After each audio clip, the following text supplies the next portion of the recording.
Platform क्रमांक 3 वर येणारी लोकल 8:53 मुंबई छत्रपती शिवाजी महाराज टर्मिनसला जाणारी जलद लोकल आहे.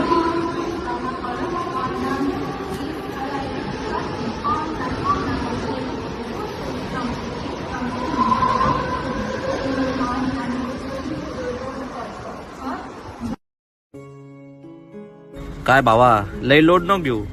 अरे एक गेली का दुसरी मिळून जाईल लगेच. किती बरं झालं असतं ना. काय रे, ब्रेकअप वगैरे झालं काय? प्रत्येक मुलाच्या दुःखाचं कारण ब्रेकअप नसतं, मुलगी नसते. नोकरी गेली माझी. तुमच्या 4 शब्दांनी खूप धीर दिला. एक गेली, दुसरी मिळेल ना. थँक्यू.